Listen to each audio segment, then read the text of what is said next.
Despite my activity on Gamergate, I have been having second thoughts lately. This isn't because of anything Gamergate has actually done, nor is it because of the accusations thrown at it, which are baseless, but rather it's because friends and colleagues have been applying pressure to me, even threatening to cut me off from friendship on the basis of my support for Gamergate. In my opinion, they've fallen for the rhetoric, which just goes to show the power that this false narrative has to both spread and to scare people off. This whole misogyny meme has huge power to silence because nobody wants to be accused of it, and because, ironically, the idea that women can only exist as victims and men as oppressors is so powerful. The word misogyny might have lost its power in many spheres, including, now, gaming, because it's been overused to the point of meaninglessness, but in the broader media sphere that doesn't seem to be so much the case. Still, friends and colleagues of mine have bought into the idea that Gamergate is about harassment and being anti-woman, that it doesn't want diversity, that it wants to run women out of the industry. This is all nonsense, and we all know it. Anyone who has honestly followed or participated in Gamergate knows that it's nonsense. Did it all start with Zoe Quinn? In a way, but does that mean it was about harassing Zoe Quinn? No. Nobody really gives a damn about the sex itself, other than making a few cheap jokes at her expense. The real issue was the corruption that it exposed, and even if nothing untoward actually relating to the exchange of favours took place, the conflict of interest is obvious. And it was undeclared, and that's the problem. That is an issue. Gamergate itself started with the coordinated multi-site attack on the gaming audience, and the resulting hashtag started by Adam Baldwin. It's only tangentially related to Zoe Quinn at all. Is Baldwin what some people would describe as a right-wing nutjob? Sure, but that doesn't mean he's wrong about Gamergate. Same with Milo. Same with all the other groups that have tried to tag along with Gamergate because they share aspects of its goals. So long as we agree on Gamergate, so what? That's the part that matters here. Gamergate has always been about, and remains about, journalistic ethics, the depoliticization of games media, and the protection of free expression. If you doubt that these things are under threat, you need to pay more attention, because it's already happened, and is still happening, in science fiction and fantasy, comics, tabletop gaming, and pretty much everywhere else. Even in the atheism and skepticism communities. It's the long march through the fandoms, as I've heard it described, echoing Rudy Duchka. If you don't understand the extremity or danger of the point of view, the politics, and the censorious aims of it, listen to Jonathan McIntosh, watch Feminist Frequency, listen to the people who oppose Gamergate, and then recoil in horror from the things they're actually saying and the things they want to do. They're anti-anything they consider problematic, and that's a pretty wide net that threatens any and all creative endeavours. It's censorship by other means. Gamergate is not right-wing, as surveys have shown, and I wouldn't be a part of it if it was. Gamergate isn't misogynistic, it isn't racist, or any of the other accusations that have been hurled at it.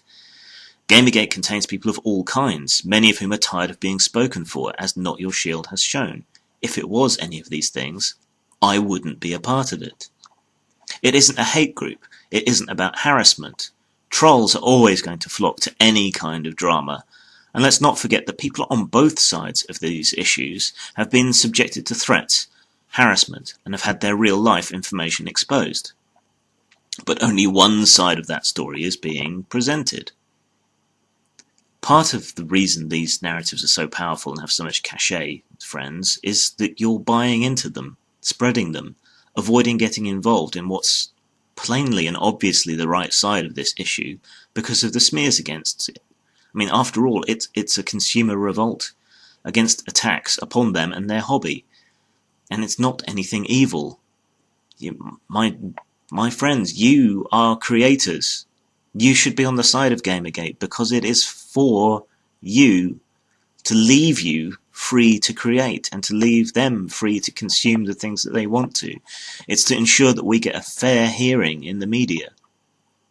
So why are you against it? Is it really only because of these smears? In which case you should ignore them and you should get involved, because you're good people, and like me, you can help keep it on track. By buying into this narrative, you are contributing to an overall loss of free expression in our society. You are furthering corruption.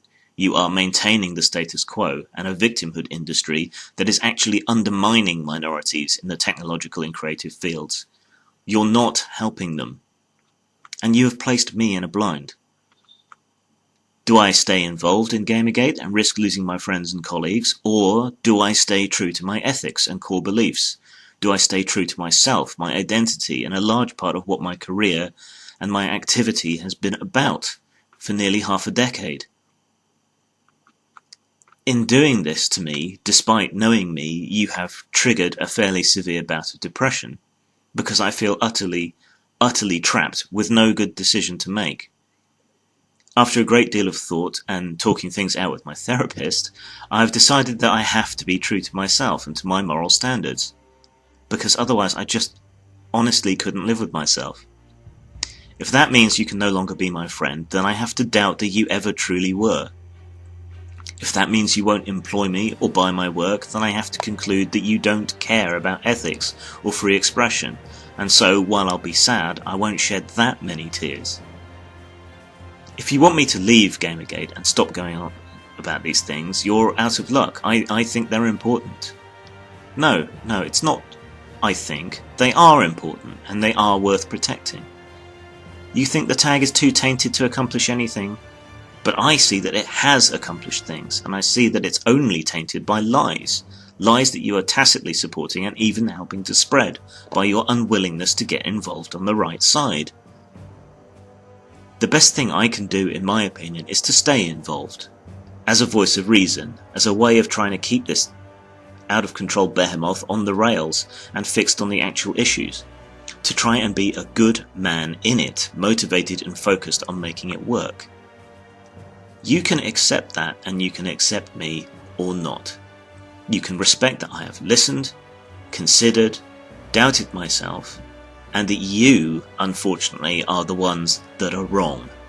And I have to do what is right, because that is who, in the end, I am. Peace.